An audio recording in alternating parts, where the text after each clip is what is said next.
अस्सलाम वालेकुम नाज़रीन।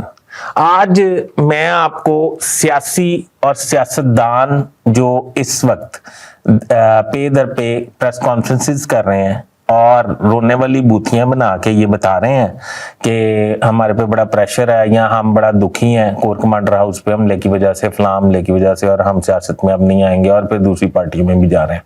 उनके हवाले से एक बात बताने जा रहा हूँ। मुस्लिम लीग नून के एक अहम शख्सियत जिस पे जुल्म जबर की इंतहा हो गई, मैं प्रो मुस्लिम लीग नून नहीं हूं, मैं सिर्फ उस शख्सियत का आप समझे फैन हूं। आप ये समझें कि उस शख्सियत से मुतासिर हूं इस वजह से कि उनके साथ जुल्म की इंतहा हो गई, पर उनकी आंखों में ना नमी आई, ना उनकी जुबान पे शिकवा आया, ना ही उन्होंने किसी से मदद की अपील की, ना ही उन्होंने किसी से माफी की दरखास्त की। जी, आज मैं आपको बताता हूं कि राना सनाउल्लाह उनका नाम है, जो इस वक्त वफाकी वजीर दाखिला है। उनके साथ क्या हुआ? उनके साथ ये हुआ, जब 2004 में 2002 में मुस्लिम लीग नून की हुकूमत बनी तो राना सनाउल्लाह जो है वो पंजाब में ऑपोजिशन लीडर थे। परवेज मुशर्रफ जो है वो चीफ एग्जीक्यूटिव थे, मार्शल एडमिनिस्ट्रेटर थे। उस वक्त 7-8 लोग थे मुस्लिम लीग नून के, नून का नाम लेने वाला कोई नहीं था उस वक्त पंजाब में। 7-8 लोग थे जिसमें ऑपोजिशन लीडर जो है वो राना सनाउल्लाह थे।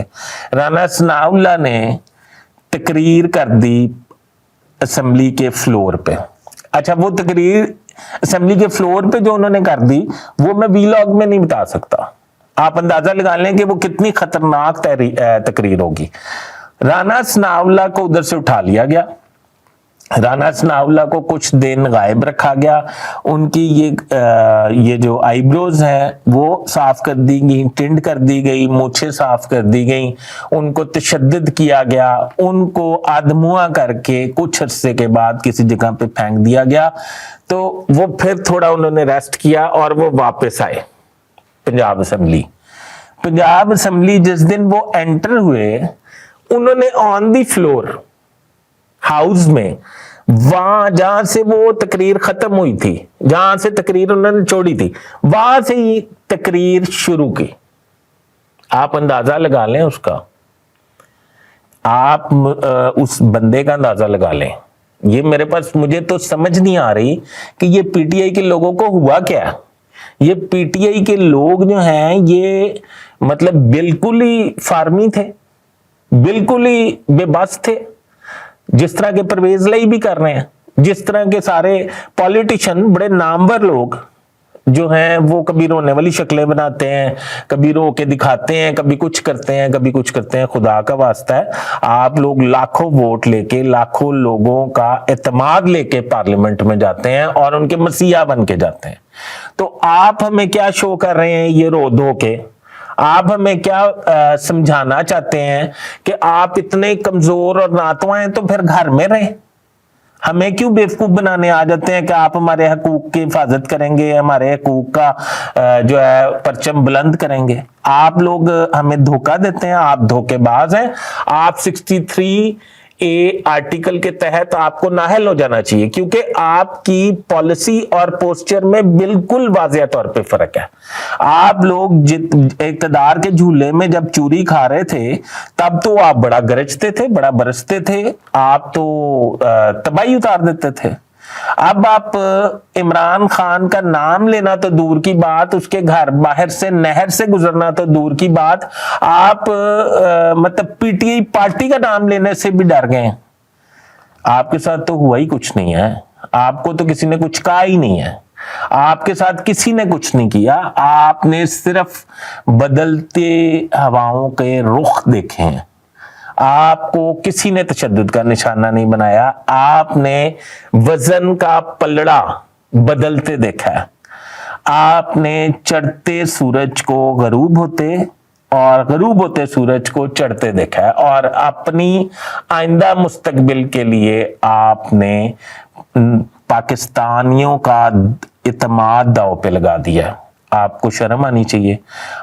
आप वही लोग हैं जिन्होंने इसी राना सनाउल्लाह को, पहला वाक्य मैंने आपको सुना दिया है, दूसरा वाक्य ये है, इसी राना सनाउल्लाह साहब से को आपने 1.5 मन हेरोइन का केस डाल के अंदर कर दिया था, और जब अंदर कर दिया था उनकी अहलिया, जिनको मैं जाती तौर पे जानता हूं, वो फैसलाबाद में अपने घर के साथ एक मदरसा चलाती हैं। मदरसे से मुराद ये कि वहाँ बच्चे बच्चियां पढ़ने आते हैं और वहाँ पे कुरानी तालीमात आम की जाती हैं। वो खातून जो हैं उनके लिए, उनकी रिहाई के लिए बाहर निकली, दर की ठोकरें खाई, उनके अहले खाना को आपने थ्रेट किया, गिरफ्तार करने की कोशिश की, उसको जेल में बंद रखा। उस एक्ट का 1.5 मन हीरोइन का जो मुकदमा है उसमें कोर्ट ट्रायल में सीधी सीधी सजाए मौत होती है, ठीक है, पर वो बंदा टस से मस नहीं हुआ, वो जमीन पे सोता रहा। सर्दियों की सख्त धुंध वाली रातों में आपने उसे कोई रजाई कंबल नहीं दिया, वो बंदा टस से मस नहीं हुआ, और उसके कान माथे पे ना शिकन आई ना जबान पे गिला आया। अब मुझे ये बताएं कि हमने इन लोगों को देखा हुआ है, अब हम आपका रोना धोना किस तरह पसंद कर लें या किस तरह उसे हजम कर लें कि जिस तरह आप लोग कर रहे हैं। आप लोगों को चाहिए था कि अगर आप इमरान खान के साथ नहीं खड़े हो सकते तो चुप करके साइड पे हो जाते, कह देते, उस वक्त कहते ना जब वो इक्तदार में था।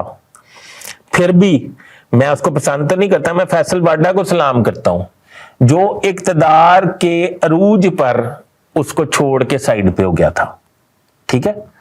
मैं ये समझता हूं कि वो लोग बेहतर हैं जो उसको डबल क्रॉस नहीं कर रहे थे। इमरान खान और पीटीआई नहीं डूबी, आप डूबे हैं।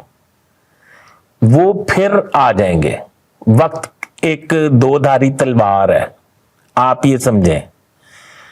देखें, एक टाइम था भुट्टो जो है उनको शहीद कर दिया गया, मोहतरमा बेनजीर भुट्टो और फातिमा बेनजीर भुट्टो और नुसरत भुट्टो साहिबा, उनको जलावतन कर दिया गया। उनका इक़्तिदार खत्म हो गया, भुट्टो का नाम लेने वाले खत्म हो गए, उनकी वापसी हुई, कुछ साल के बाद इक़्तिदार मिल गया, समझे।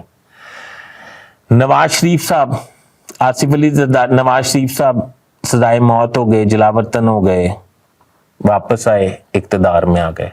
आसिफ अली ज़रदारी साहब जेल में थे, जेल से इक़्तिदार के वानों में चले गए। ये सियासत एक कठिन कांटों का बिस्तर है, पहले आप समझ लें। ये आपकी सियासत डूबी है, पीटीआई इमरान खान नहीं डूबा, आप ये बात समझ लें। नाज़रीन, क्या आप ये समझते हैं कि मेरे व्लॉग में मैंने ठीक बातें की हैं? तो काइंडली मुझे अपने कमेंट से ज़रूर आगाह कीजिएगा, और राना सनाउल्लाह के हवाले से भी मुझे कमेंट्स में ज़रूर आगाह कीजिएगा। मेरा मकसद किसी पार्टी की प्रोजेक्शन या किसी शख्सियत की प्रोजेक्शन नहीं थी, मेरा मकसद सिर्फ ये था कि ये सियासतदान और वो सियासतदान दोनों सियासतदान हैं, और इनमें ज़मीन आसमान का वाज़िया फ़र्क क्यों है, इसका जवाब आप मुझे कमेंट्स में दीजिएगा। आपने उस फैसले को इजाज़त दीजिए। अल्लाह हाफ़िज़।